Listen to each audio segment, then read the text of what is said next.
you'll hear what we're saying. Okay, when the timer's counting. Yeah. Yeah, we pretty much on. Yep.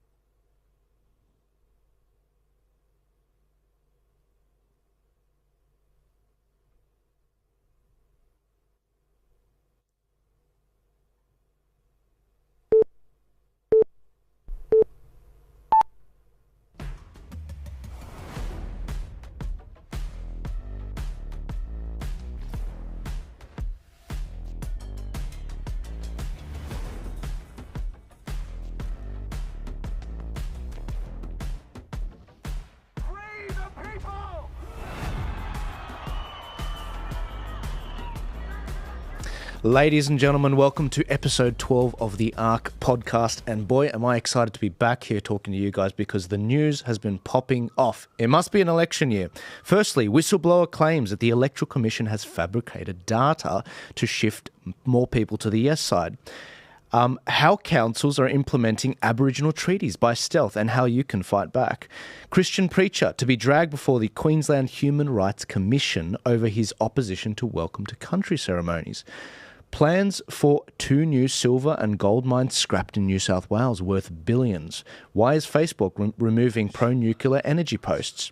The UK government is set to release prisoners early to make room for up to 5,000 protesters arrested for calling for lower immigration in the UK. Also out of the UK, extreme misogyny will be classified as terrorism under new UK government plans. The New South Wales Liberals in a civil war as Tony Abbott calls for Don Harwin's resignation over the council election debacle. I'll explain.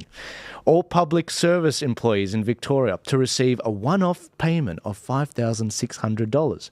The Democratic Party in the US hold their convention in Chicago. Kamala Harris shies away from a debate with Trump. Alison Langdon wins a silver medal in the Logies for Best News and Public Affairs Presenter. Does she deserve it? And the Church of England has dropped the word church to be more modern. I'm really excited for this particular show because not just the topics are different, but we've also got some fresh faces on the podcast. To help us meander through this, we've got a familiar face, Chris de Bruyn, who is a podcaster. He is someone that's been doing this longer than I am, and he has covered many protests really eloquently. I've also got former member of the Victorian Liberal Party and a member of the lower house in Victoria, Jeff Shaw, who is actually the author of the Unmasked book, which is Unmasking Dan Andrews, which we're going to go through a little bit as well. And on my left, another new face, Paul Vallejo. Paul is a man that is really, a friend to me, and he's someone that's got an excellent background in his previous work with NASA as an aerospace engineer and also an expert on nuclear energy. And before I get into this podcast, I want to say a big thank you to all of you again for sharing the podcast. I mentioned on the promo for this video that we've reached 900,000 viewers online in our last podcast. Everyone that's viewing the podcast clips, and that's not me, that's you, because you guys have been sharing it, you've been getting it out there, and if it wasn't for you, it wouldn't get out there, because you know they're trying to censor us. Also, may I also direct your attention to the Light Australia newspaper. Ladies and gentlemen, I will be coming to WA very soon, but before I do, I wanted to let you know about this newspaper. It's brand new. It's the edition 13. It's the first one that I've been working with the team on really effectively. And can I just throw kudos to the team at the Light Australia, especially those in WA and around the country that have brought this together. It looks brilliant. And I probably swore complimentarily about 5 times last night when I first looked at it and read through it and picked it apart. There's some great articles from Senator Ralph Abbott, which is the front page about the excess deaths. And there's also another one from Senator Roberts as well, which is a full spread page as well. And also, at the very back, you will notice that Candace Owens is coming to Australia.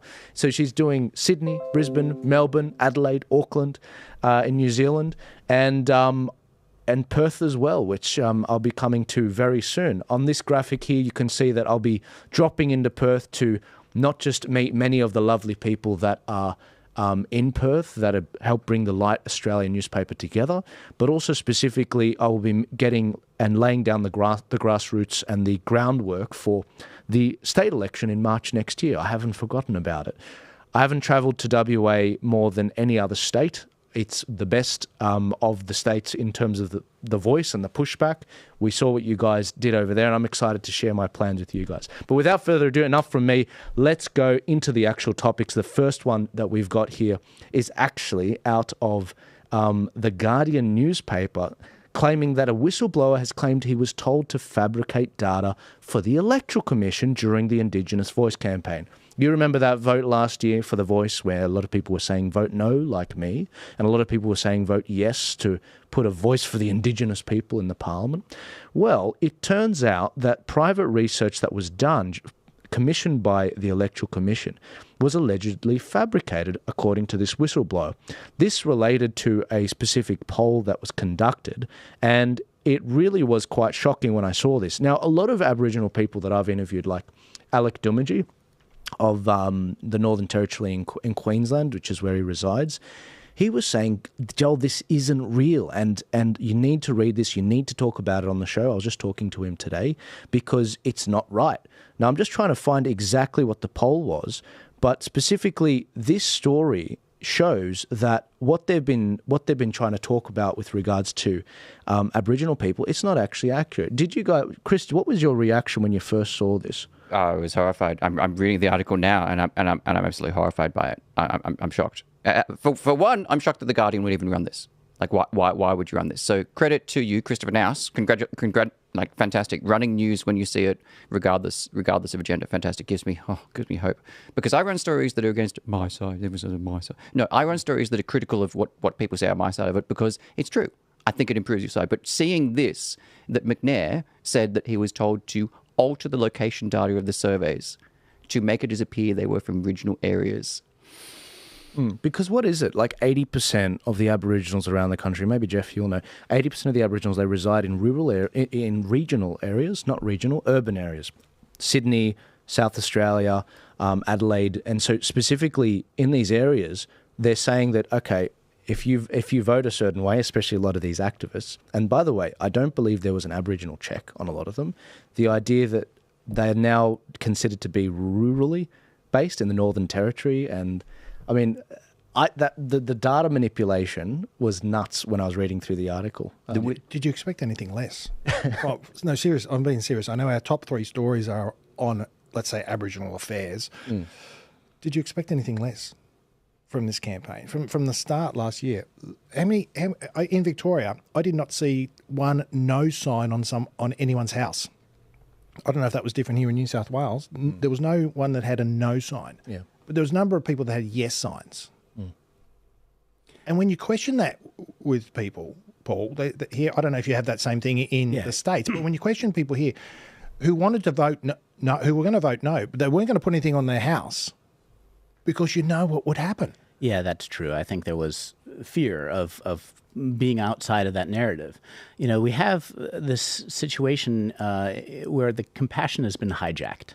And in order to kind of be part of what we're thought you're supposed to be the good person clique, you have to stay within certain bounds. And, you know, the other side tends to react actually rather mob mentality like if you go outside that, you know, those bounds, but it's fake. And I don't know if you happen to know this, Joel, but I mean, I'm actually Indigenous. I mean, really? we're all Indigenous. Yeah, I'm Indigenous. You know, we're all Indigenous. Correct. But I'm actually Indigenous to you know, one of the groups that was colonized by the West. Now, it's Native American indigenousness. But I understand I can apply for transfer victimization credits. Is that true? Is that right? I think so. I think that's the way it works. Yeah. Right. Yeah. Is that funny? But certainly putting the no vote up here, and it would be a dangerous thing to do. Your house would have been vandalised, it would have been egged, your car tires probably would have been slashed. But that didn't happen anywhere. I didn't see a yes sign that was vandalised. Yeah. Anywhere. Yeah. Yeah, you know, I did actually see some yes signs vandalised after the election. I saw Okay. one very infamous one getting run over on a roundabout, which I ended up posting, but that wasn't me. But no, I did see stickers on a lot of signs on the road on the backs of them. So it stop signs quite intelligently. They were putting them on the back of them, so people, when they're stopping, they see it on the back end of it. But after the referendum, it's like people were given permission to vandalize the yes sides because they knew they were right. Yeah. See, the yes side they extended a very large shadow. They made it seem as though they were going to win. And it's tactics like this, if what this whistleblower is saying is actually true, and I haven't seen anything from the Electoral Commission to say it's not. I mean, our Electoral Commission is one of the best in the world, from what I understand. But this is a devastating blow, isn't it? Yeah, it is. But I read through the article. Who else is going to do it? Would you trust the government to do their own polling for that? Or you've got to go to an outsider. And in this case, they did. It wasn't done properly. The vote was lost. The polling's definitely manipulated. There are lots of ways to cook the sausage, and oversampling certain populations, finding people who aren't representative of the average, and it's happening a great deal in the United States, where they're this fake enthusiasm for Kamala is done by manipulating polling. This what do they call it? Astroturfing. There's no real groundswell. It's all fake. Now, that's not to say that she doesn't have support, but the finger is definitely on the scale in order to try to amplify the perceived popularity of someone who, for a Democratic Party, didn't receive a primary vote.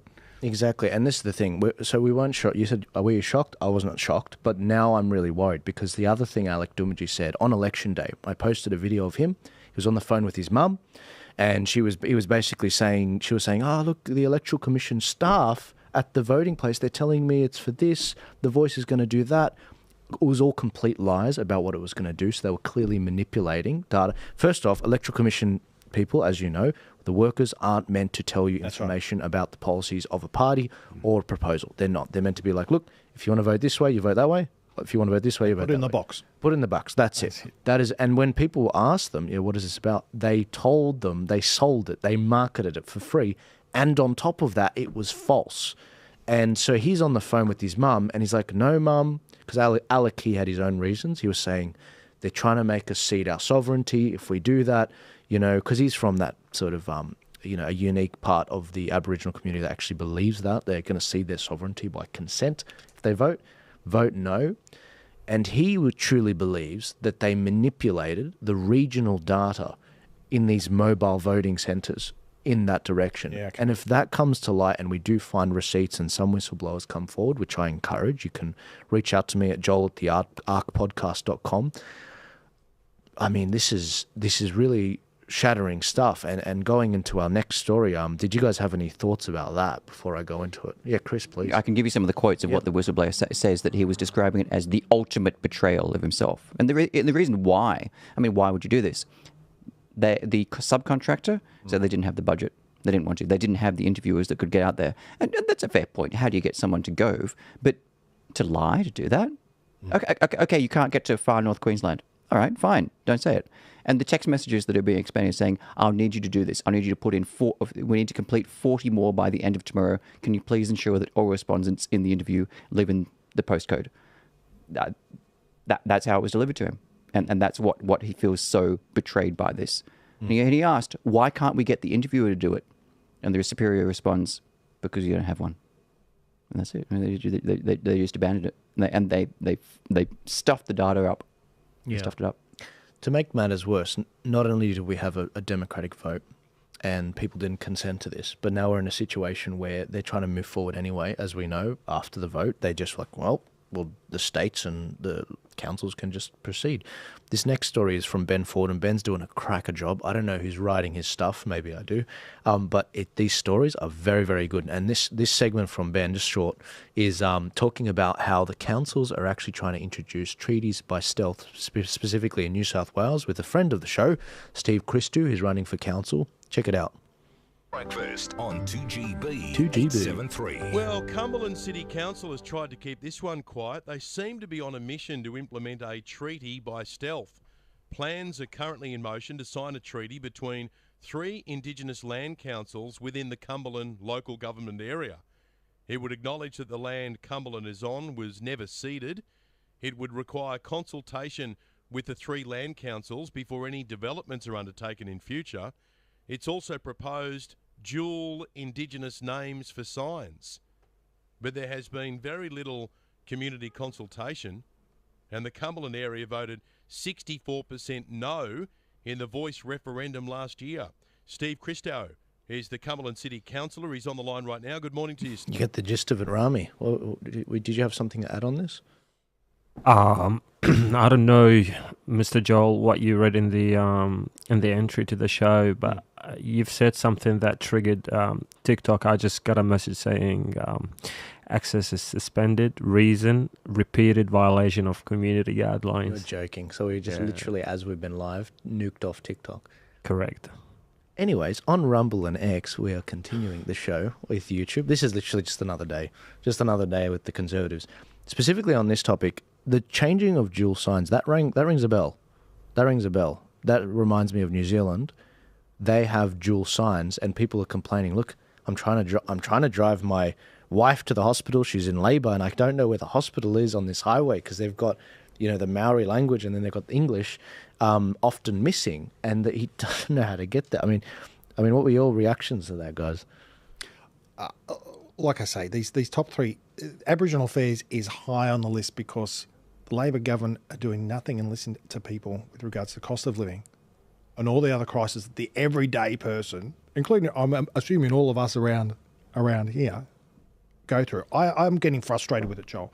I've been frustrated for a long time. The welcome to country, which we'll be talking about later, the flag and the division that's happened in this. Not all Aboriginal people want this sort of stuff. Right. But it is the left who wants it. And the left, Paul, are from any country where they speak like you as an American, or whether they're Aboriginal or wherever they're from. It's the left that are causing these divisions. But the people have already spoken. There was already a no to these proposals. Yes, and nevertheless, it's being pushed through. I mean, I got, I suppose, 3 problems with it. One is it's anti-democratic. The people have already spoken on the issue. The issue should be settled. If you're a representative government, you should represent. Another issue is, the underlying principle of reparations. I'm not a fan of intergenerational collective punishment. It doesn't make sense. We're responsible for our own actions.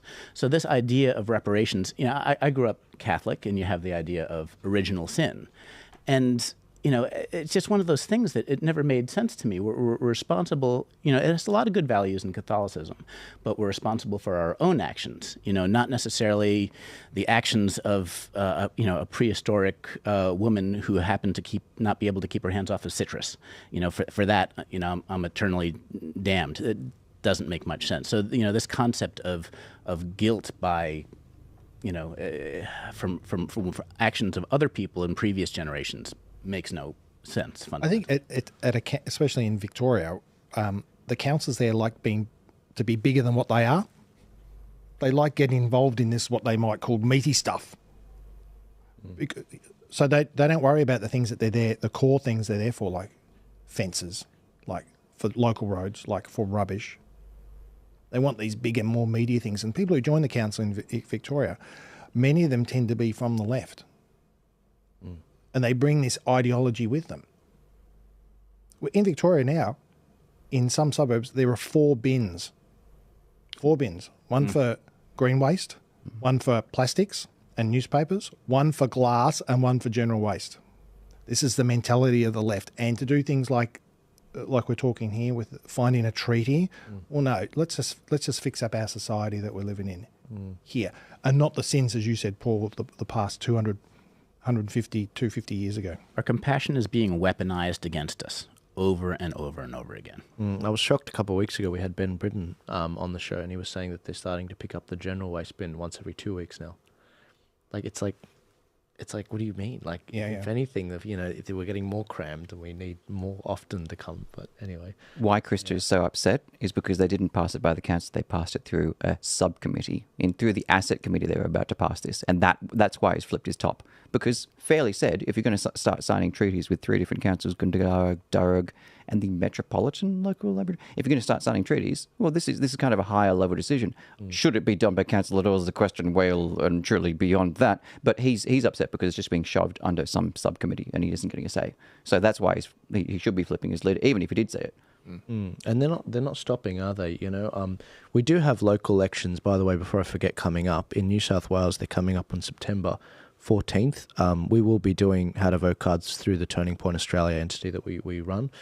So you'll be able to put your address in and it'll spit out a how to vote card no matter which of the 130 councils you're in. An impossible task I'll tell you about later. But also in Victoria, local elections on the 26th of October as well, which we'll also be doing, which is the same day as the Queensland state election. So it's a busy time, guys, busy time. But another topic on this Aboriginal, and it just keeps coming, doesn't it? We had the vote, and I've got 4 stories here where they're just still pushing through it. Christian preacher to be dragged before the Queensland Human Rights Commission over proposed welcome to country ceremony. Now, this is a friend of the show, Dave Pello. They're basically, he was asked at an event, why don't you do the welcome to country welcome ceremony, which is basically, at the start of the event, you say, well, we recognise the emerging and past and present and whatever of the people on this land. And he's being taken to court over it. Now, he held a live stream last night to raise funds for John Steenhoff, who is running a lot of these actual campaigns. And they raised over $150,000 through Give, Send, Go, just so that they could fund a lot of these pushbacks, which is really encouraging. But what is this industry we've developed? This is such a waste of time and resources and everything we're doing. Wouldn't that money be better used for other things? But we're just fighting with each other, and the only winners are the lawyers. It's nuts. Why are we making people like this a criminal? Now they're getting he's been for not saying something. So people are getting offended because you didn't say it. Yeah. So it's a sin by omission. Really. Bend the knee. Pledge your fealty. This is absolutely antithetical to fundamental Western values. You have what they call the difference between positive rights and negative rights. You have the right not to have your rights infringed upon you. You do not have you cannot be compelled to provide, give, or say. This is not something. This is absolutely antithetical to the Western ideals that have built what we have. This idea that offense comes above your fundamental right to think what you want is insane. Yeah, no, it's insane. And it reminds me of Bill C-16, which you might remember with Jordan Peterson in Canada, where he said, I oppose this because you're putting words in my mouth. Why should I use words that's not the truth? You're a man or you're a woman. Why should I do that? And it was the concept. If the government starts putting words in your mouth, you nailed it on the head. And that's fundamentally why he wasn't budging on it. He was basically, send me to prison. I will fast. I will do this. I will do that. I won't eat. I'll protest like Gandhi just to oppose what you guys are doing. And it woke everyone up, and that's how he rose to really prominence. But it's coming. I had a thought when I was chewing on these articles that I think Australia, unfortunately, it's like a Shakespearean tragedy. Our virtues are being weaponized against us. I've been around the world. I've been to 50 countries. I've had high curiosity and a wanderlust. And, there are fantastic things about this culture. It is polite. It's a beautiful, the love of nature. It's kind. It's compassionate. But those very things are being used to strangle our fundamental freedoms. And so this is, one of those things. I'm just a kid from the Bronx. Okay, 3 science degrees and wandered around that, and eventually ended up here. But I ended up here by choice because I love the values and the land. And it's so sad to see those things truly weaponized against the people and what the country is about. And that's the nature of the Shakespearean tragedy, is that your values are weaponized against you. Now, the one thing about New York that you couldn't walk 3 blocks without someone trying to scam you. So you're always kind of on the lookout for how someone's trying to take you. when it comes to these Aboriginal land grabs or the people trying to weaponize your compassion against you, that's when a little bit of New York training kind of kicks in. Forget about it. What are you kidding me? Yeah. And I really think that we could use, unfortunately, a little bit more cynicism when it comes to how we're being played, because really got to wake up to the game. There's a few more, New York sayings I can think of as well. It's the left that utilises these little things. Yes. Though. It's not the Aboriginal people Yes. as such, though, as we mentioned before, there are Aboriginals who are left. Yeah. Just as there are Americans that are left. Absolutely. Other Australians that are left. It's the left that are pushing their agenda. Absolutely. They use it like a face mask, like Chainsaw Massacre. But it's the right that continue to operate as if they're still this lord and this is the way things used to be. The right continues to operate as if it has an entitlement to what the future was because they look at the past and they say, well, therefore, ... this should continue. No, it is all up for grabs. And we're in a diverse, multicultural, tossed salad we are starting to approach. Who do you share your views and values with? Where's your pod? Because you don't get to say, oh, we're all sort of part of the same pod. Those other pods don't want you. They're their own pod. They've seen you, they've assessed you, and you're not socialist enough, you're not diverse enough. Whatever it is that you aren't with them, you've got to now find who your people are. So not the melting pot, but the tossed salad. Exactly. That's where the left is now moving it to. No, really, this Muslim votes matter. They're seminars that they're holding. We're no longer melting. Toss salad. Yeah, it's nuts. It's nuts, and it's that. It reminds me of that. Speaking of Candace Owens, it reminds me of what she said. The most dangerous day in my life was when I stopped thinking with my skin, and I started thinking with my brain. Essentially, was what she was saying, and that's the point. It's like if you're an Aboriginal man or woman, you're not meant to think certain things.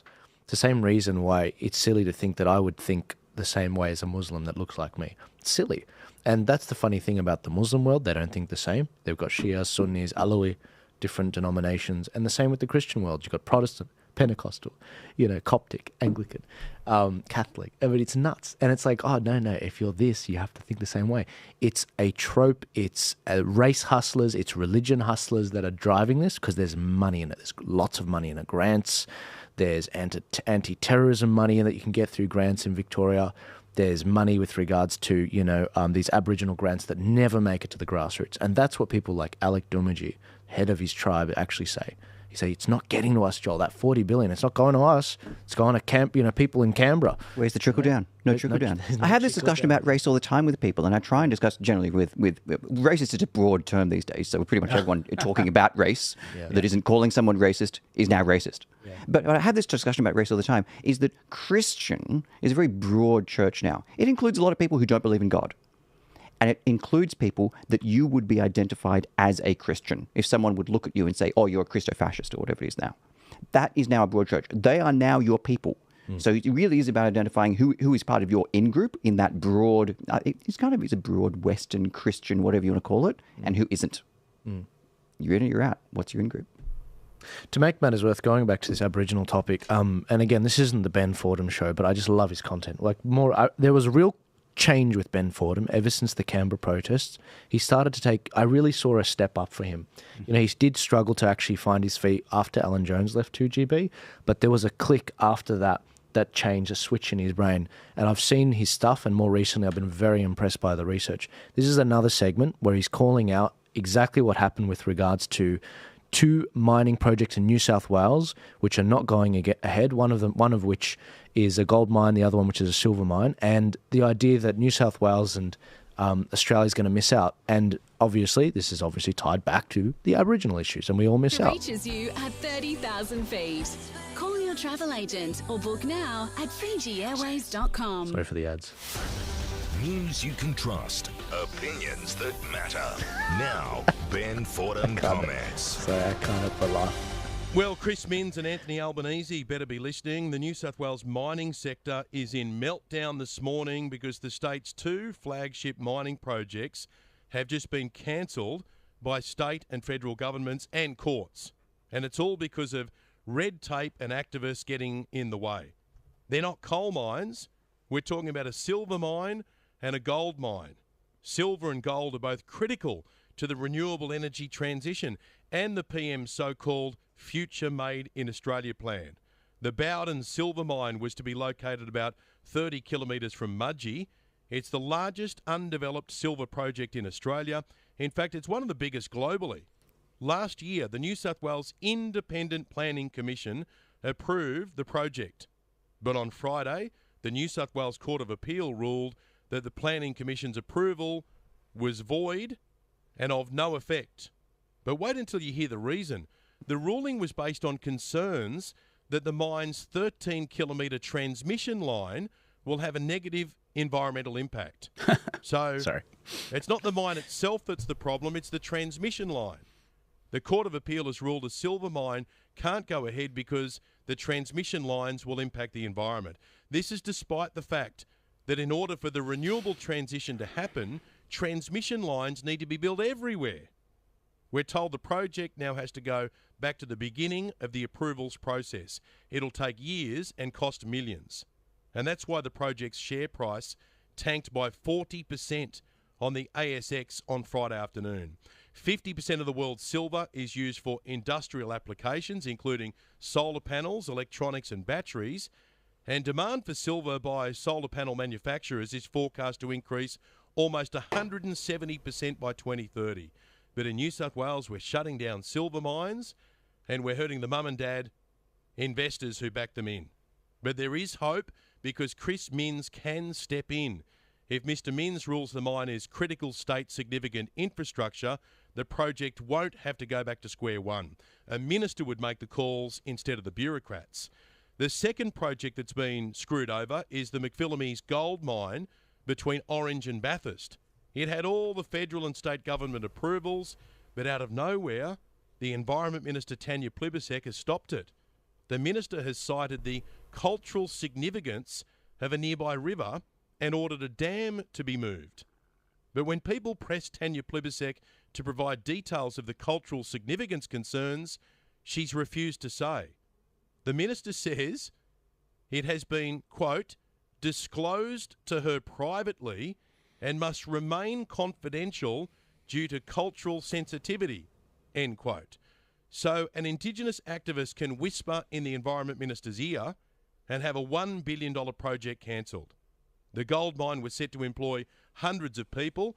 It was set to pay tens of millions of dollars in taxes and royalties, but it's all been scuttled by secrets and cultural sensitivities. Good luck getting anything done in New South Wales. You can spend millions jumping through all the hoops. You think you're ready to go, but a court or a minister comes along and bursts the bubble. Terrible. Absolutely terrible. I mean, how is anyone meant to invest in Australia at all when they see this sort of thing? What do you think? Yeah, I agree. Look, when I was in Parliament, I was on the Economic Development Committee into greenfields mining in Victoria. Now, back in the 1850s, Victoria was a place to be for gold. We built our Parliament House from it, and lots of the infrastructure from gold. Now, successive governments, including particularly this one, want to shut down mining in a state that has plenty of gas. We're not talking about that today, but plenty of gas, plenty of coal, and yet we're putting ourselves into renewals all because this environment thing that's the religion of environment, the religion of climate change, that once again, it's the lefties who are pushing this thing. Plibersek is the Environment Minister, a Labor minister, and they're pushing this thing. And unfortunately, the Libs, our Conservatives, supposedly, are going further to the left as well. Yeah, and it's like, okay, believe in climate change. If you need, if you want to do all these solar panels, the biggest one in Australia has just been approved today, you're gonna need silver, son. You know, best conductors of electricity as well is actually gold as well. And the idea that we're just neglecting that and we're so rich with it, it's just nuts. But the hypocrisy is really crazy. I mean, in order to do this net zero build out, you need 10,000 kilometers of new transmission lines. And if you give it a name, green, you slap the green on it, and you know the approvals seem to go through. You can run right through people's farmlands. You can run right through whatever Aboriginal place of cultural importance is, as long as you slap the right label on it. And it's insanity. It's one of those things. It's obviously not about what they say it's about, right? If it was about the cultural sensitivity, if it was about, being careful with land use, well, then it would be applied across projects. But it's not. And it lets you know that it's really not the game they say it is. Well, this one here with the Minister Plebiscite is saying, trust me, I've got it on my phone. That's what she said, Joel. Literally, I can't disclose it. It's sensitive. But I have a text message, private text message. Yeah. And we'll make our decision on that. Not credible. Wow. Not credible. Not remotely credible. It's shocking. It's shocking because it's literally like, were you corruptly given money from this industry or that industry or XYZ? We have no idea. You've left it in the air. Well done.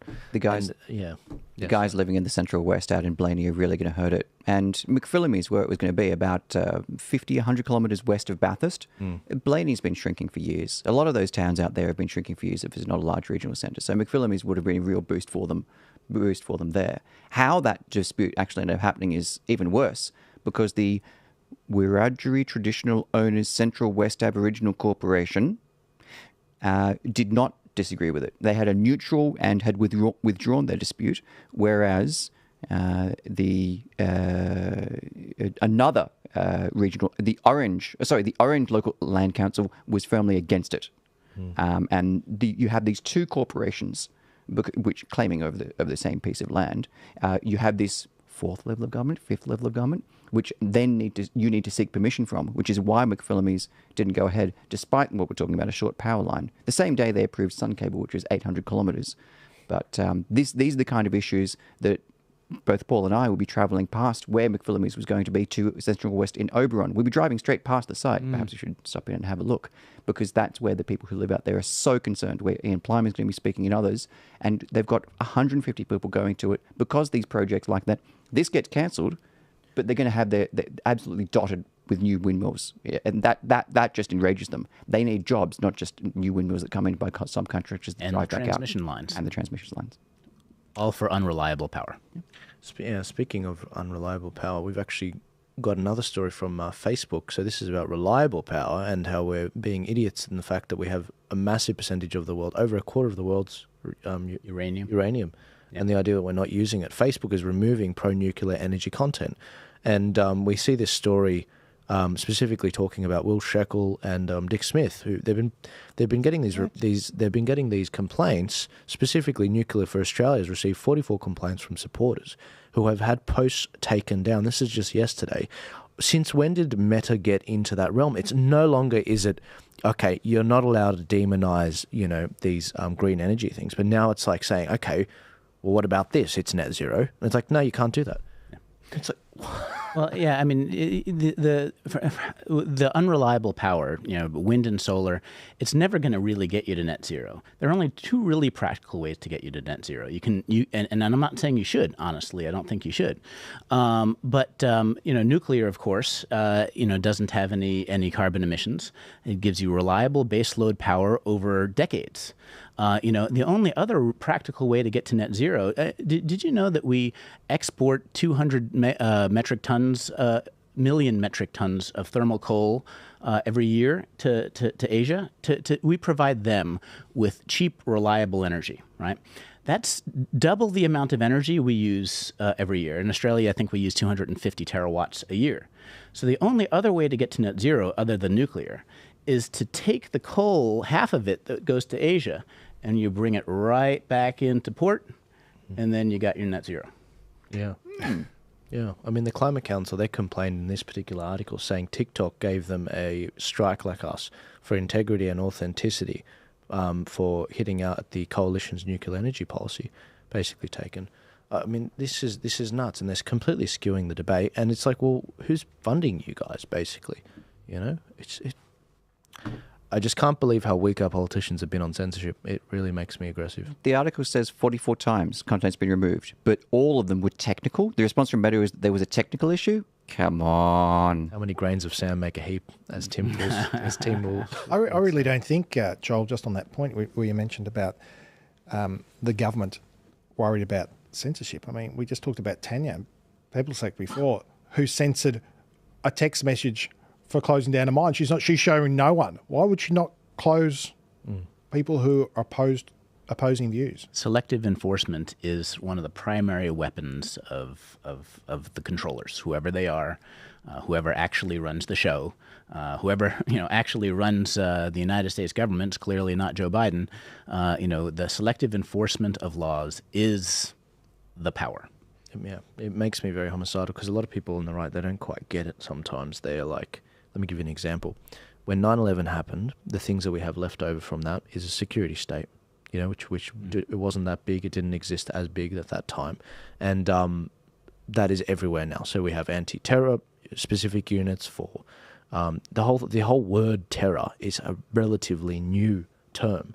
And the idea that now we've got terror forces and policing units is one thing. A more modern example is with a lot of these climate protesters that do receive money in America from Soros, but in Australia we see this as well. No one likes the climate protesters here. They find them as pests. They don't like that they shut down the traffic, the trains, and yet these people, they're driving additional powers being given to police and government. And people like us, we're cheering for it. Yeah, get them off and this and that. Okay, these people get off on bail, no worries. But the next time I want to do a protest for a time like COVID, maybe the next time, it's like throw him in jail. Throw him in jail. Preemptively as well. And that's you may not have needed to post about it. They just need to ask you about it, and in an interview, come to a reasonable conclusion that you would host a event that may obstruct essential infrastructure. So they sit you down, and the way the interview goes, it won't be optional for you. So you'll have to have the interview, right? And you can have legal counsel with you, but that legal counsel, as these are phrased, you will need to try and explain: are you intending to host an unauthorized gathering that will block essential infrastructure? And if you are, and if they reasonably believe that, they may be able to use powers to detain you preemptively. They have pre-crime laws here for essential infrastructure. I'll give you an example, not with the infrastructure, but with something else. During COVID, when I was in Sydney and I was in the western suburbs, there was a planned protest I was going to cover as a journalist in August 2021. And a week before, the police came to my house. They said, if you go within 5 kilometres of Victoria Park between 9 a.m. and I do believe 5 p.m., we'll throw you in jail for 5 years. So that made its way naturally to George Christensen and Mark Latham, who were talking about it privately.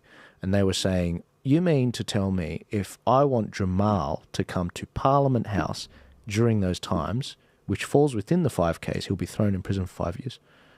And George said to him, yeah, that's right. So we do have that stuff. And by the way, where did those laws come from? A police officer told me, he said they use these laws to stop often bikies and gangs from meeting at certain times for certain things. So we didn't speak up for their rights, and now it's being applied to a journalist. And that's what I was doing. I was covering these protests like that. And it's like, whoa. I actually think where the climate protesters blocked the bridge, she ended up having a 9-month custodial sentence. Yeah, okay, don't block essential infrastructure. I get that. I thought 9 months was a little bit too harsh for a first instance where she hadn't blocked essential infrastructure before. So those kind of essential infrastructure laws, I actually disagree with, even though it's like, yeah, get the greenies. Oh, not really. I spoke up at the time and I said, guys, this is escalating things. A lot of these greenies, they're cashed up. They've got good people behind them. They get off by saying, well, they were very anxious about the climate crisis. Therefore, on mental health grounds, we'll let them go. Green staffer Shoebridge, who went and vandalised Captain Cook, out of work hours though. It was okay. It wasn't during office hours. She wasn't in the Parliament actively graffitiing there. It was after work hours. So it was okay. It's insane. Anyways, did anyone else have anything to add on that particular topic? I agree with you there. When you make a law to the lowest common denominator, bikies, in that example, it does put the rest of us who want to gather for whatever reason into trouble, because the next government can say, right, okay, you Christians that are at church there, you're not going to go there anymore. You're not going to meet at home anymore. In fact, we'll ban a book and we'll also ban the Bible a few years later. Yeah, that's right. You have to know how the laws are going to be applied against people who aren't popular, against you. And so, anytime you cheer something on, any form of authoritarianism or high sanctions, you always have to think, okay, well, what happens when this is going to come my way? Yeah, they always use the exception as the rule. That's the problem. Yeah. So something like, online censorship is a different topic. They're like, well, we need you. Are you saying, Joel, that we should allow child pornography, doxing and incitement to violence on social media? It's like, no, But that's a big difference from me saying that maybe you shouldn't chop a child's genitalia off. That's, you know, but it's like, nah, if there's a 1% chance that the kid will commit suicide because you say that video, then you deserve to be nuked. And that's what's happening. That's why we're off TikTok now. I don't know who it was or what we said on here, but this is why a third of our views are actually coming from Rumble, Telegram, and X. If you're not following us there, click the link in the description because we are on Rumble right now. Moving on, next topic. The UK is trying to outdo Australia with regards to tyranny. This particular guy, End Wokeness, thank you for this video. Holy S. The UK is releasing 5k prisoners to make room for anti-migration protesters. Some of those will be violent offenders. I thought this was quite interesting. So we will make sure that those people who need to be in prison will be in prison, not necessarily in the area where they live.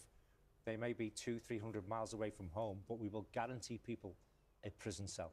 With the numbers are so tight there, how can you make that guarantee? They are tight, and that's why we've initiated Operation Early Dawn. So basically the easiest way to describe it is 1 in, 1 out.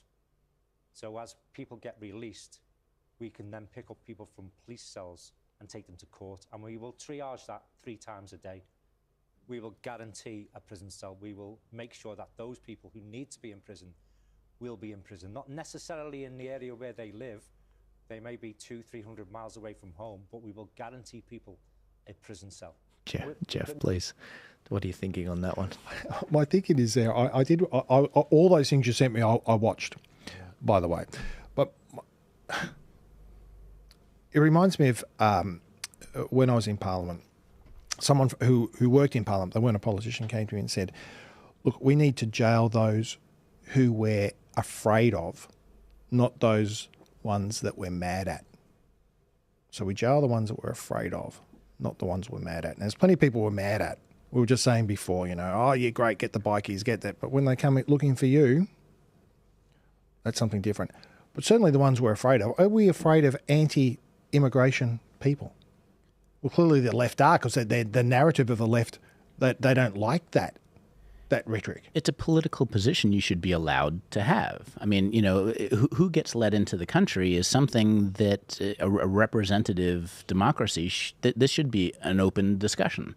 You know, the idea that you would be censured for quite a legitimate political discussion is completely beyond the pale. This is the home of the Enlightenment, the home of the Magna Carta. You know, this completely antithetical to the fundamental values of Western civilization. How quickly this has happened, how quickly it's fallen. 1984 becoming an instruction manual as opposed to a warning. I actually am stunned. I mean, I really, wow, I do not live in the world I thought I lived in. Someone commented in the comments, I killed a man, and the big guy says to the smaller guy, and he says, I posted a meme about UK immigration. And that's, it is, you're right. It's the place of the Magna Carta. What the hell went wrong? I really don't know. What's that leftist thinking? I always bring it back down. People have turned away from God, and they've filled that void with other religions. They filled it with climate change. They filled it with more wokeism. They filled it with transgenderism. All these voids that they've left. But and who comes into your country should be a topic that the people who live in that country and the citizens of that country should have a say over. I mean, that's one of the fundamental things that you should be able to discuss and have an opinion. Same thing with your home. Who comes into your home, that's a discussion to be had. But the idea of, it's completely upside down, and I can't really make sense of it. No. Elon Musk's response to this was civil war is inevitable, which the European Commission is very unhappy about.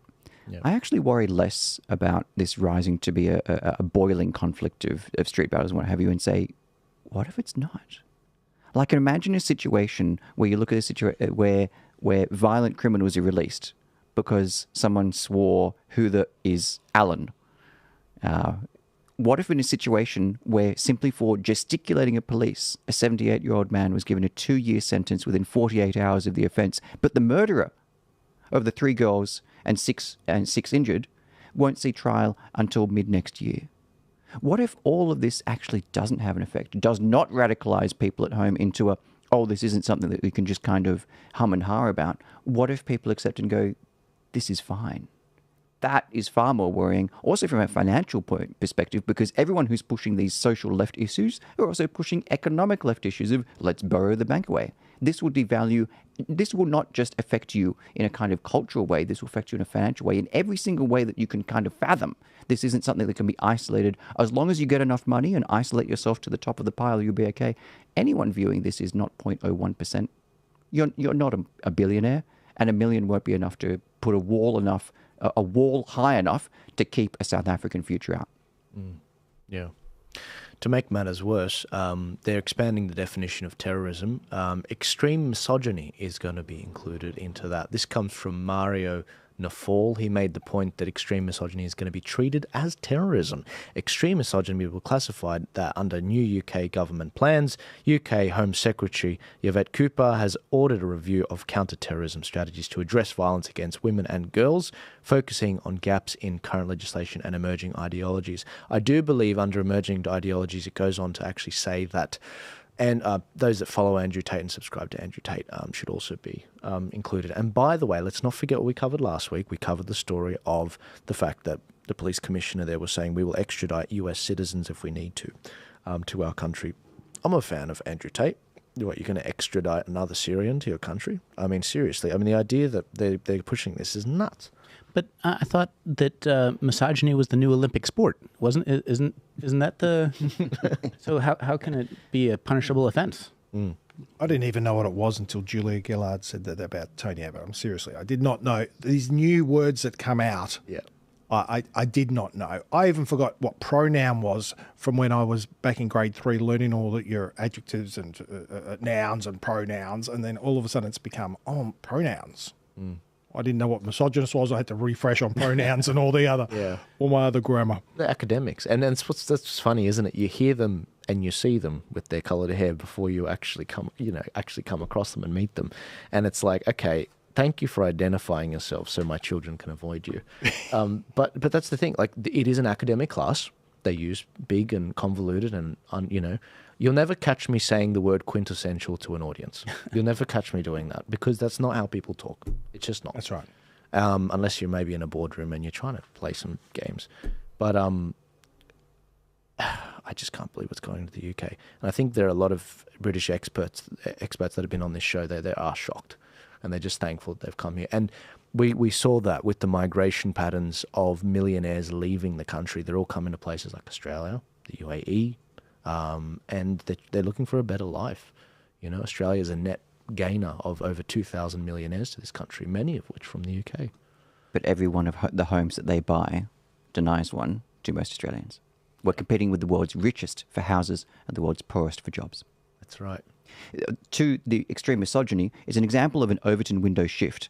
And not credit, but Keir Starmer, these are some big moves. Never let a crisis go to waste. He's using these. He's using this public disorder. He is using them to push extreme misogyny, to jail thousands of protesters. When he took the knee to BLM. When BLM was happening, What is he doing? He took the knee, he posted the photo, and he was there with Angela Rennie taking the knee to BLM along with the Met.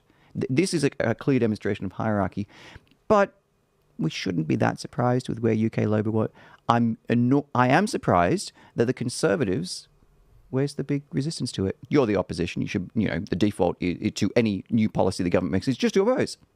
Conservatives like, law and order. The Conservatives clearly haven't been representing conservative values in the UK for a long time. The Tories have given themselves over to the globalists a long time ago. That they tried. Theresa May tried to stab Brexit in the back. And then finally, when the plan she had, which was no Brexit at all, was shown, they got Boris Johnson in, but they still had, the unrestricted immigration that was one of the things that the people didn't want.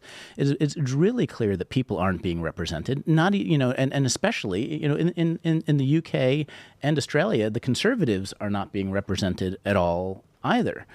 In the U.S., we do have, possibly a populist nationalist coalition that might be taking over the Republican Party. You know, the pro-war activists seem to be on the dissent in the Republican Party, and you know, this concept of populists represent the people in the country, and nationalists represent the place that you are in control of. You know, that idea is revolutionary to the controlled so-called conservative parties in most of the West. Europe shows the way. Swedish Democrats, they managed to achieve not quite a majority, but we have seen net emigration from Sweden for the first time. Emigration. It had to have one of the highest murder rates in Europe to achieve that, and for rapes to increase 20-fold over the past 15 years, and for 318 grenade attacks to occur in 2019. Yeah, I think they had to call them pineapple attacks. Pineapple? Because they didn't want the word grenade to get out, so they called them. There was a pineapple that went off, and I mean, the funny thing is, I'm half Swedish. I know I don't look it. Half Swedish, half from Ecuador. The Ecuadorian half has the indigenous side, right? So, like, I'm a blend between colonizer and colonized. Colonish. There you go. So I mean, my mom was fully Swedish, and I've been there a number of times. The idea, somehow people stopped valuing their own culture, right? And you know, they had that Swedish air service, their airline that said, "Oh, you know, we don't actually have a culture." Bull crap. You know, the culture that created Sweden was, you know, the hard work, and it was one of the safest places for women in the world 20 years ago.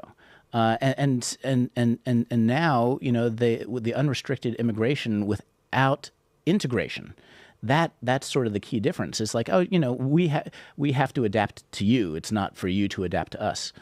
And then your society isn't at all like it once was. Makes me homicidal. You know, Twitter is where it's at. There are so many videos, great videos out there of the truth of what's going on, and it's ugly.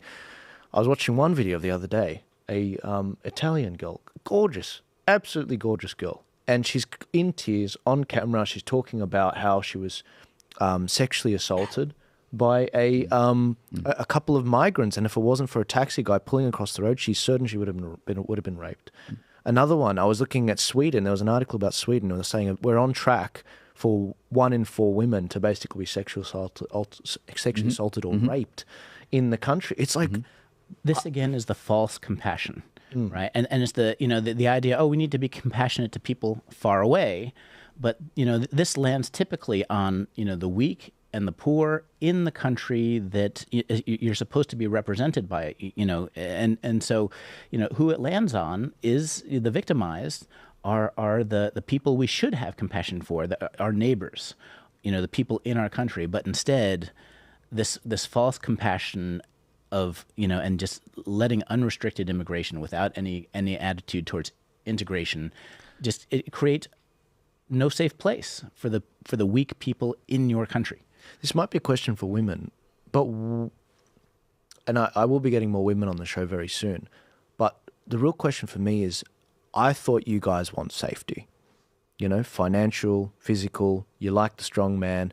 Why do you vote for open borders? Because that's what your people are believing. Are you just, you know, I mean, this whole thing about Kamala as a case study in the US. I mean, you could not have a better dichotomy between strong borders and weak borders. Kamala was the border czar, and she did jack crap on the topic.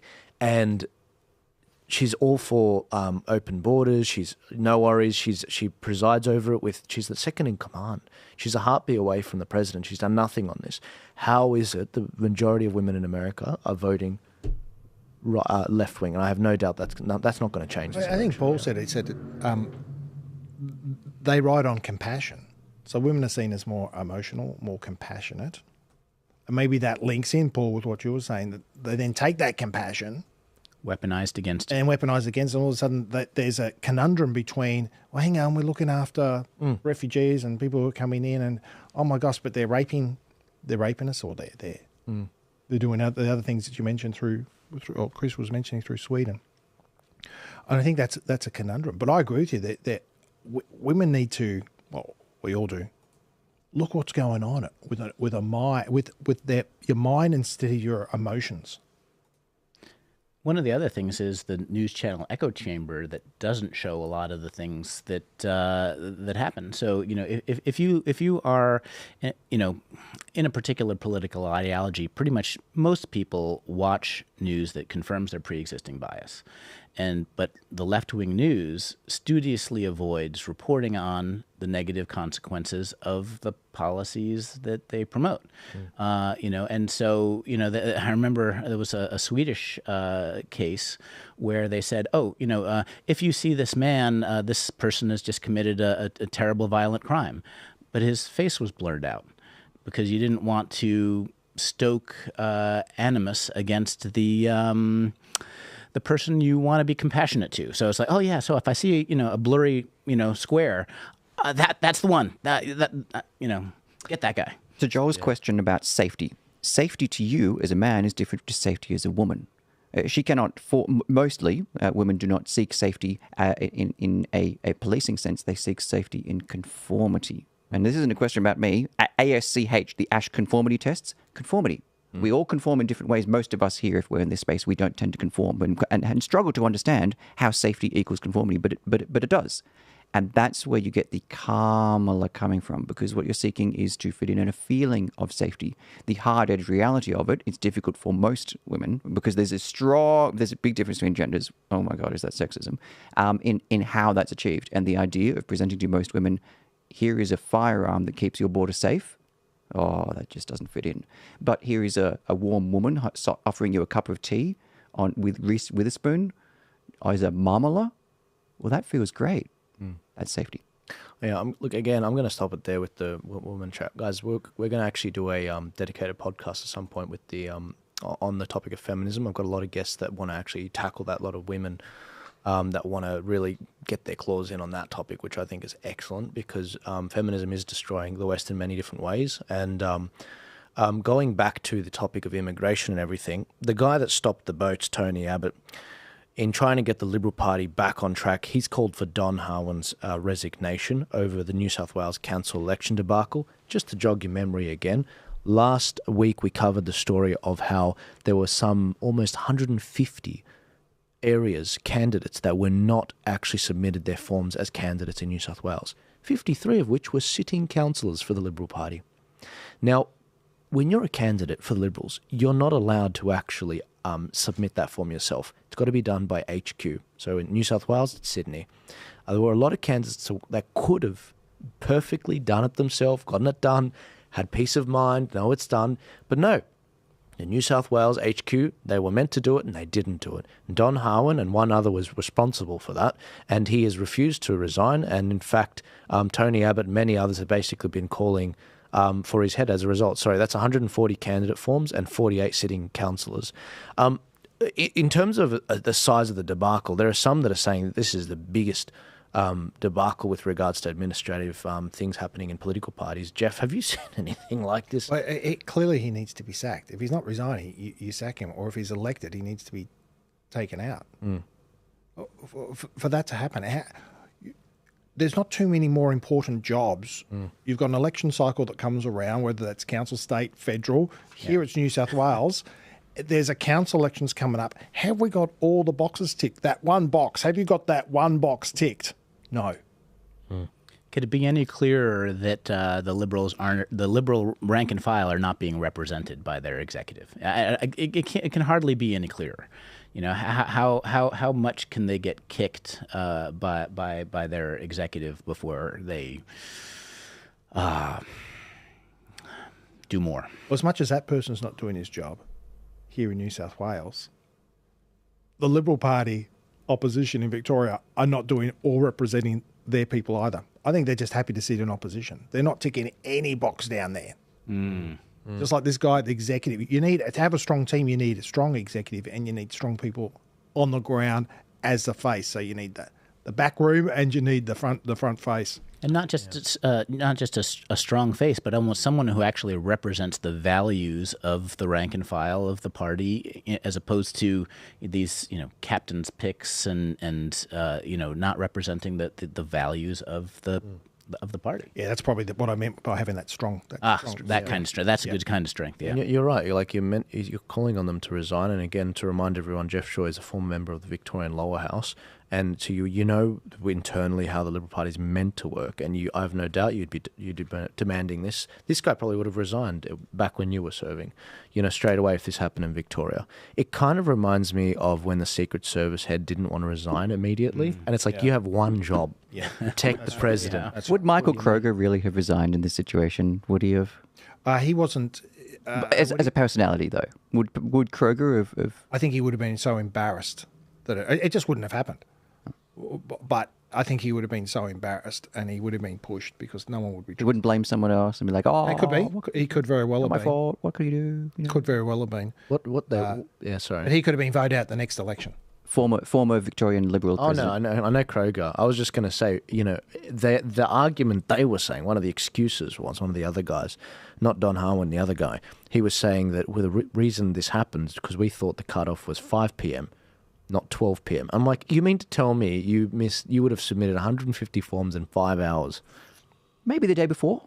Maybe the week before. What? Ridiculous. It makes me homicidal, and that's the thing. There are a lot of people. One of the guys, he was in a very winnable seat.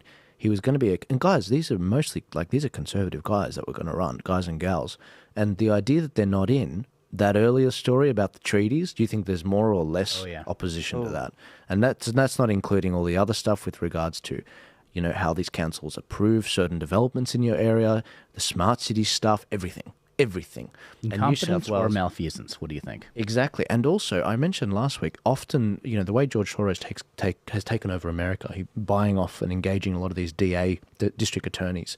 And the reason why there's so much crime on the streets is he gets involved in local and council elections and with these DA elections. Now, the Liberal Party and the Labor Party, they often bleed their candidates, train their candidates, experience them in local, then they move to state, then they move to federal. That's how Mark Latham got his start.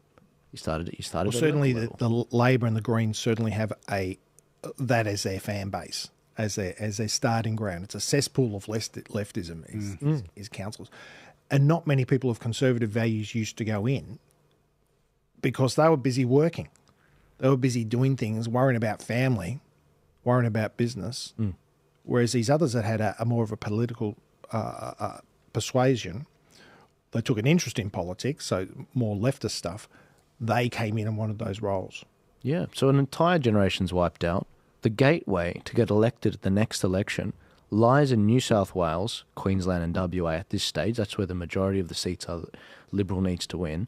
And all these guys that would be getting all this public funding from rates and, they would be well-tuned. And, I mean, I wouldn't blame it if the majority of them are turned off now. I mean, this is a massive, massive debacle. Even a little bit more than the funding is they get their face out there as well. So what are you doing for me sort of thing? Yeah. So they'd be in the local paper, so they'd be getting known more locally. They'd be out there. They'd have the Liberal member or the Conservative member beside them on a lot of things as well, leading up to elections.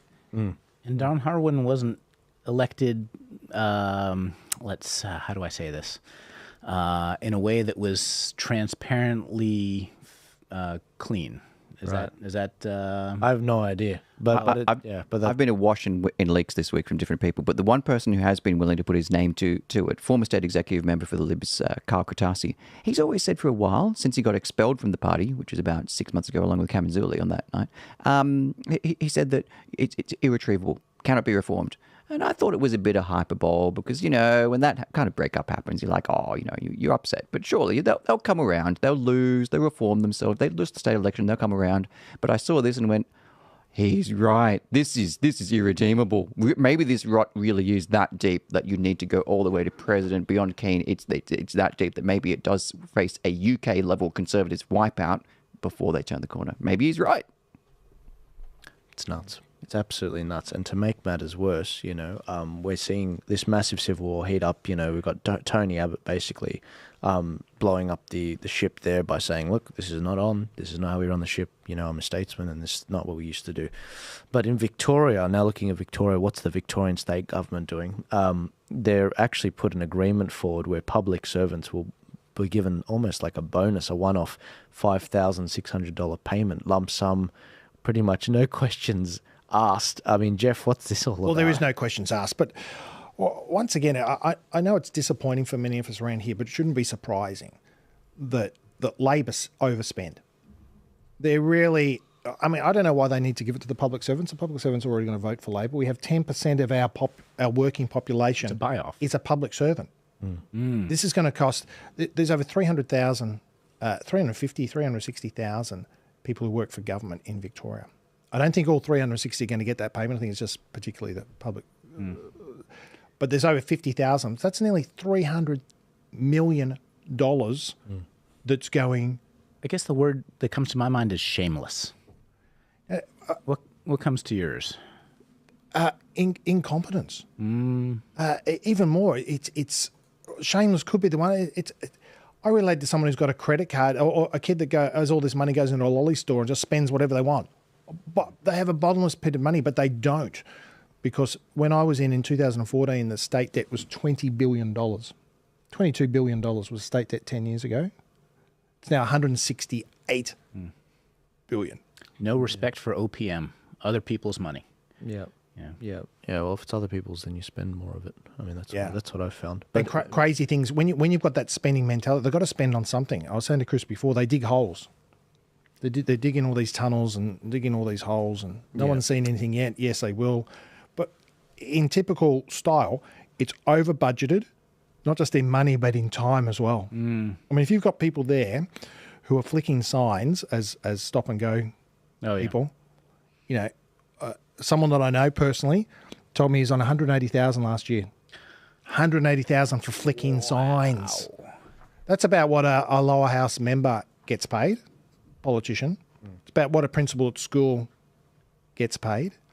And Paul, then people get a bit of the green eye and they say, hey, I'm a nurse. I'm not getting $180,000. I need that $180,000.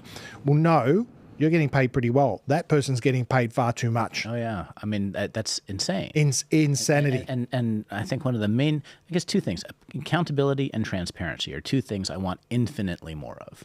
And I would think that if more people knew that, if that was more transparent, so much nonsense would stop. In that book you're holding up, I've got a chapter called Debt, actually. Every chapter starts with D. Yeah, I like that. Chapter 666 is called Devil Dan, so if you like that one. But I can't remember what chapter Debt is. But I've actually went straight to it. So, guys, this is Jeff Shaw's actual book. Again, accounting background, former MP. He's not just some guy on the street that actually wrote a book. Knows what he's talking about. Now, this is about Dan Andrews' Unmasked. Every chapter starts with a D with regards to the Dan Andrews theme. And in the Debt, chapter 15, Debt and Dollars chapter, he has two quotes. One from a favourite of mine, Thomas Sowell. But the first one's from American libertarian journalist and political satirist, P.J. O'Rourke. It's a popular delusion that the government wastes vast amounts of money through inefficiency and sloth. Enormous effort and elaborate planning are required to waste this much money. And this one from Thomas Sowell, economist and historian in America. The real goal should be to reduce government spending rather than balanced budgets achieved by rising tax rates to cover ever-rising spending. That has never been said in Parliament before by the Labor Party. Really, to reduce spending, what? Why? When we can tax you more. We can throw on maybe a death tax. We could throw on all these. A great one here that they had in Victoria. If we rezone your area from rural to, say, residential, you as a landowner have got a big win. We want half of that now. We want half of that now. If you keep it, that's fine. But we want half of that now. It's nuts. And this is brilliant. You really got to check this particular book out. Is this on Amazon? I didn't go Amazon, but you can get it at danandrewsunmasked.com.au. Okay, please, because there's an excellent... I just bought it. There's some. I literally just bought it right there. I just bought it right now. Yeah, Oh, Chris. did you get it from Amazon? No, I do it from your site. Oh, from my site. I was, Check that with the credit card. How much? cool. I was going to give you one, but Nah, just buy it. Let's do it. Let's go. Let's gonna go. say, No, how- good work should be rewarded, and I bought it. No, it's brilliant. Just reading in chapter 15, they've got some phenomenal headlines. It goes through the budget 2022, but more interestingly, for someone like me, and we've talked about this before a couple of years ago, I was saying I need to upskill my knowledge on economics and everything. How to turn a AAA credit rating into a AA rating. you don't need much education for that, though, Joel. Yeah. You just spend. Yeah. Well, I mean, I get the feeling if I read this book, I'll have a better education than most ministers. I would say so. Yes, Right. because most of them are brought up through the union. Yeah. Some of them through council, but a lot of them through the union. And they, when I was in Parliament, only one of the opposition had a business, and she was a director of her husband's business. All right, so she wasn't. It was just there when there used to be $2 companies and maybe too lazy to go to a $1 company. One on the Labor side in business. Specifically on pay rises, if I may mention. So, again, you might be like, Joel, let's play devil's advocate. $5,600, it's tough. The government's leading the way. There's a cost of living crisis. Victoria was the most locked down state in the world. Hang on a sec. Everything is about context. And this is why this book is important, and because the internet's being censored, whereas this is forever. Dan Andrews has a history of giving a lot of pay rises. For example, almost a 10% increase in public service wages were given in May 2021. And this the public service has grown by over 18,700 people in 2021 in the Victoria Public Service.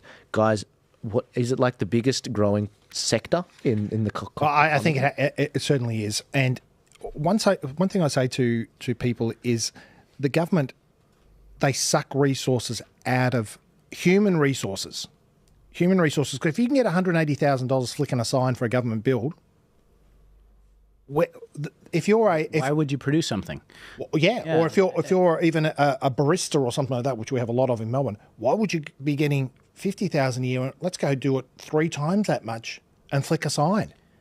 So they suck resources out, and they're doing this big build. So they're sucking tradies out of the economy. So if you and I want our lights done or something like that, all of a sudden it's going to cost us 1.5, 2 times what it was the year before, because they're getting paid that on government jobs. So they're sucking out the human capital, yes, the financial capital by spending, yes, right, and then also on the and then reducing incentives through taxation. Yes, if you have a higher tax bill, you have a lower incentive to produce. And then they're rewarding one of the sectors that was not harmed during the lockdown. I'm pretty sure the public sector got paid during lockdowns. The businesses that got destroyed, I'm pretty sure that the government got to work from home or got paid. Yeah, correct. Because they were essential workers. So where is the correct compassion should be delivered to? Yep.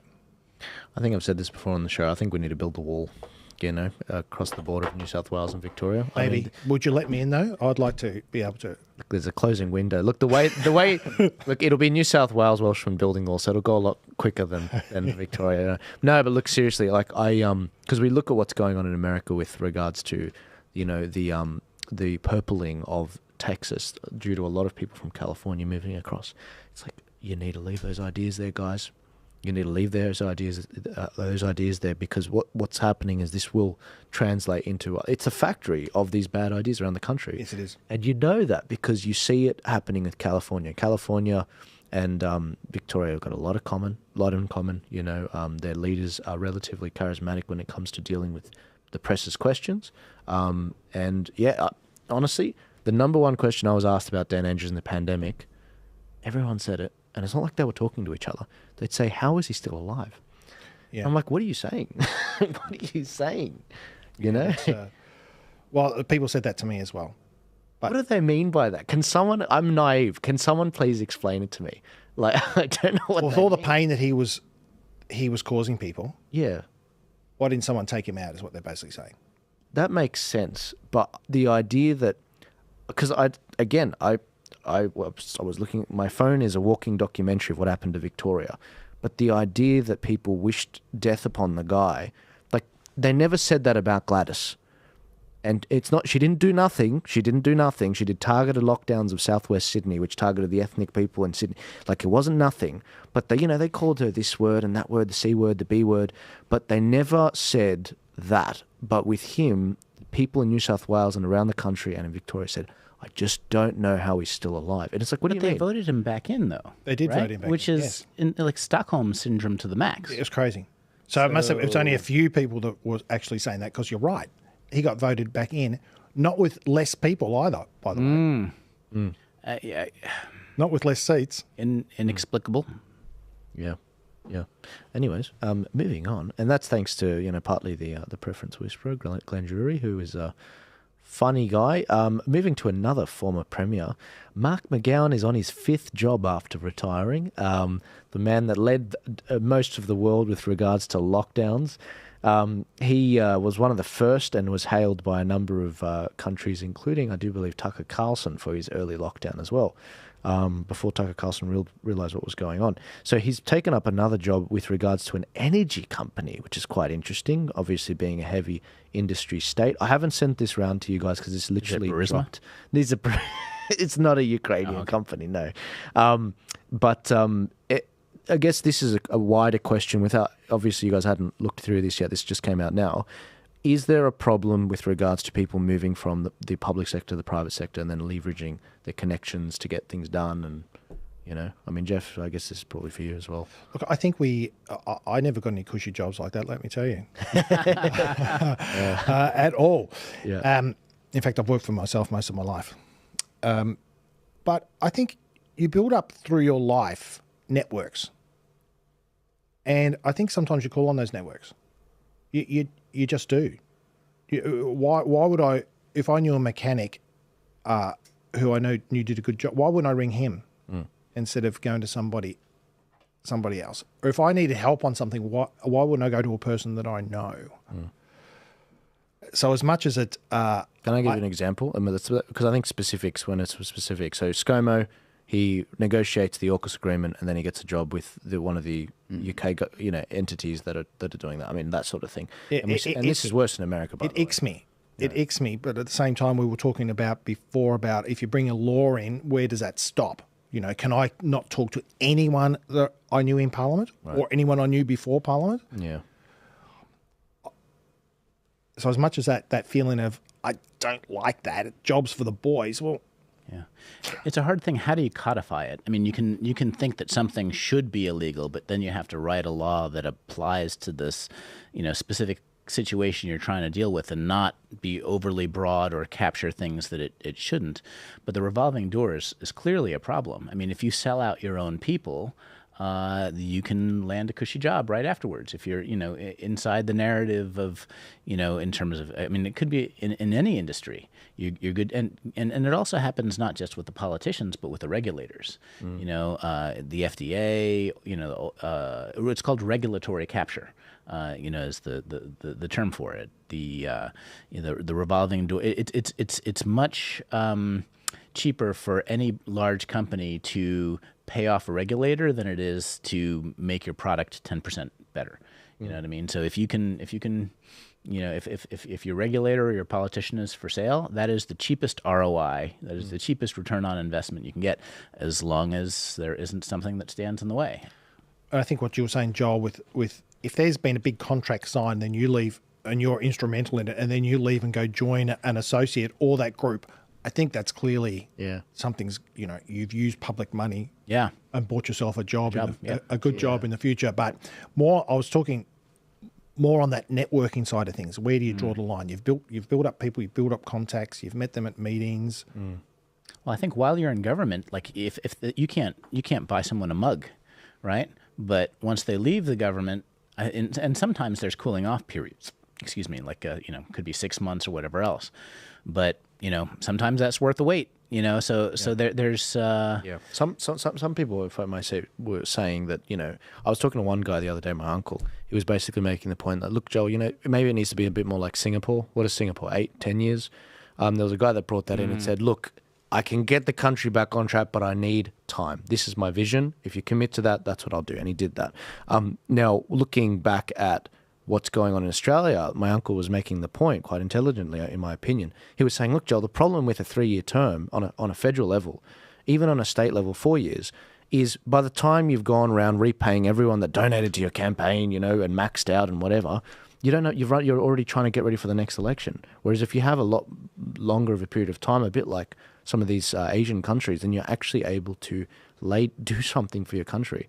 But one of the things I'm trying to do, and you know, this isn't just about complaining, there's a lot of activism we do with our projects and the Ark projects, is we trialled something in the Victorian election, you might remember, Jeff, was we had the transparency reports where you put your address in and it tells you your MP and it tells you their sins. Tells you their voting record on how they voted in Hansard, and it tells you some of the outside Parliament things that were reported in newspapers and everything with regards to what they've been up to.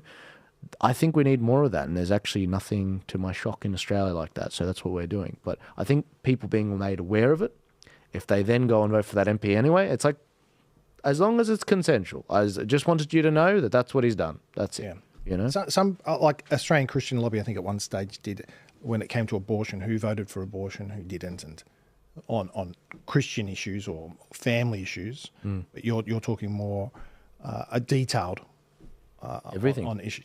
Yeah, basically. So like this is the turning point policy matrix. This is economic, where I stand on economics, on health, on freedom, on democracy, and lockdowns and everything. And there's like 25 questions. Now, who are the MPs that voted either in your favour or against you? So your MP will come up for your area of, you know, Mulgrave, Dan Andrews, and the list is as long as your arm, basically. Yeah. These are all the wrong things that he did. These are the good things that he did. There really weren't that many. Like the permanent pandemic bill that allowed him to suspend elections if he chose. Stuff like that would be on the negative. And when you click that, it takes you to the resource. That's the sort of crazy thing I built, because there's something missing. We just need more information. Jeff, you're a former member of Parliament. You've written a book on Daniel Andrews. I want to ask you to give Daniel Andrews, out of the public purse, $1 million. And every other MP as well, the same thing, with a catch. No lobbying, no private sector jobs connected to any contract in future. It's all, you're an accountant, it's all small business from then on out.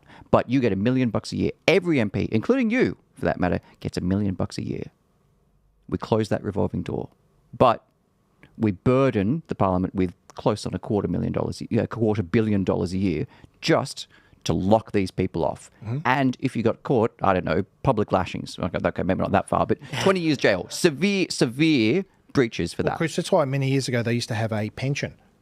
They used to have a pension in Parliament. So when you left, if you'd spent, I think it was 3 terms, and we used to have 3-year terms back then, not 4. So if you did 9 years or you got into your 3rd term, you'd get a pension after that. That stopped in 2004, state-wise, because it came out in, Mark Latham actually came out and he said, Howard, you're not closing down this government pensions. This is a rort, da-da-da. Howard came out, shut it straight away, go, from now on, anyone after 2002 federally doesn't get a pension. Yeah. So if you joined after 2002, bad luck. Yeah. And then the states, Victoria followed suit in 2004. So will you support giving the man who locked Victoria down for 230 days $1 million?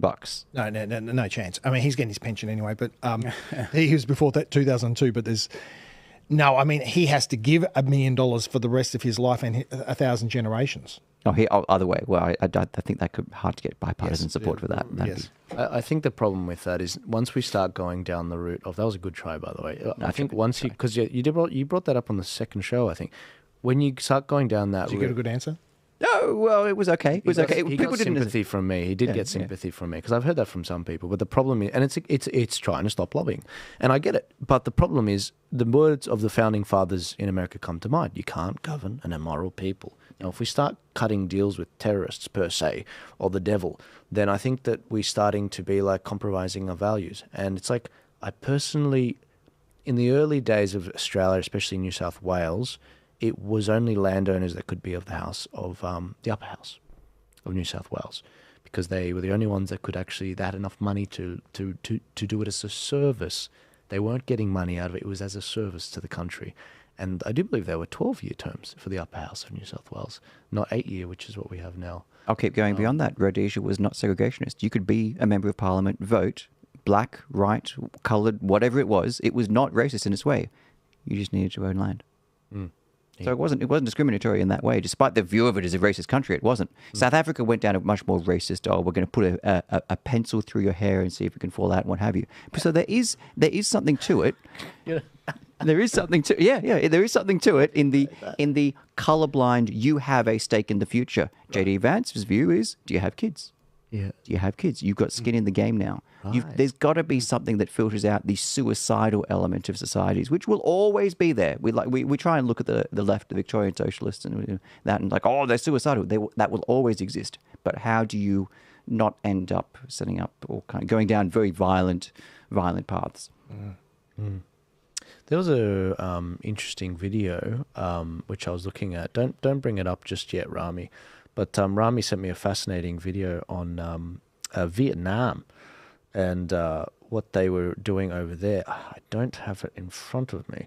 But essentially the video was saying that, look, you're not allowed to actually own land here if you're not married and a part of, we fought against communism. We fought against this. We fought against that. Like, we have built and spilt blood over this land, and you can't just come in here and take it. And I was like, that's Pauline Hanson in a Vietnamese, skin.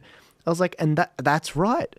And why is it that they demonize Pauline Hanson and people like that say, my language and my basket's been murdered and this and that? And when I look at it, I'm like, okay, well, why is it there's a reality that the rest of the world operates on, the third world, the second world, but the first world doesn't? Long way to get into that. Why is it? Why are we Western disease, white, educated, industrialized, rich, democratic, weird? Have you heard those before? The West is weird. You got a lot to get through. Yeah, we don't have time. Speaking of which, in the USA, Kamala Harris has chickened out of a debate with Donald Trump. She has been nominated. The Democratic National Party convention's just taken place, and we've seen a funny situation where there's been a few amusing videos, which I won't play because some of them are quite cruel. But we've seen the TikTok generation try to get out the vote for young people. But Kamala, she's not going to debate Donald Trump, and she's been avoiding press conferences and taking questions from the press in America.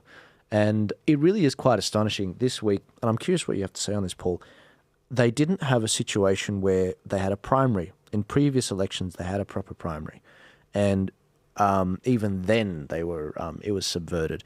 But how do you feel about your country, where one of the only two major parties you could become president didn't even hold one? It's absurd. This is the Democratic Party, and they're putting as the front and center the person who has had no primary votes.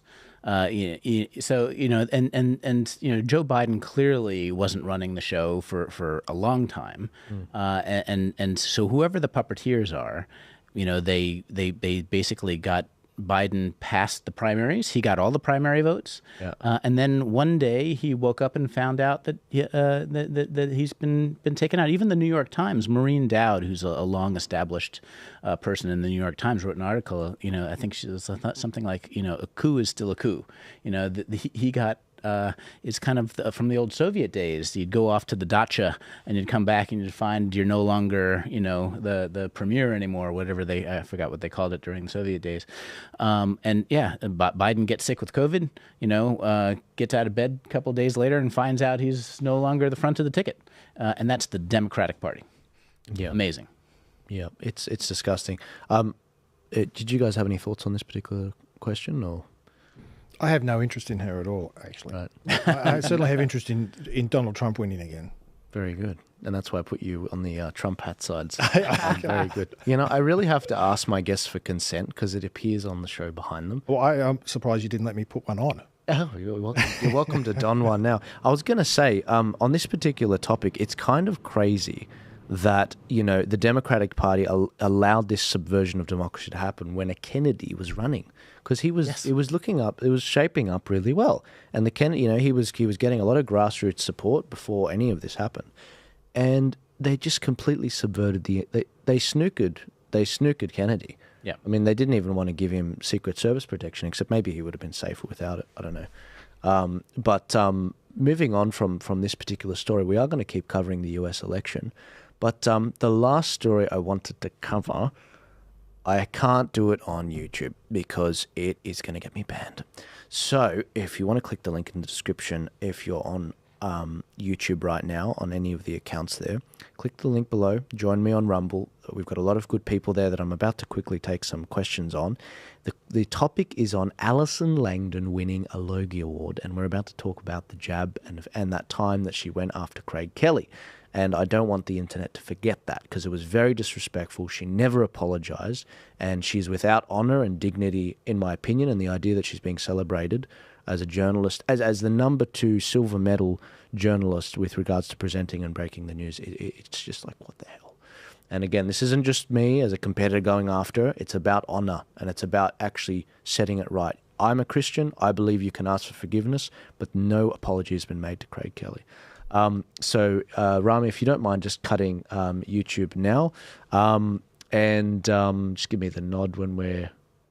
Give me a second. No worries. You just have to go to Vimeo and then turn them off, and that's it. One of the things we could talk about, the Democratic National Convention, they figured out how to build a wall and how to check for ID. Yeah, right. Around the convention.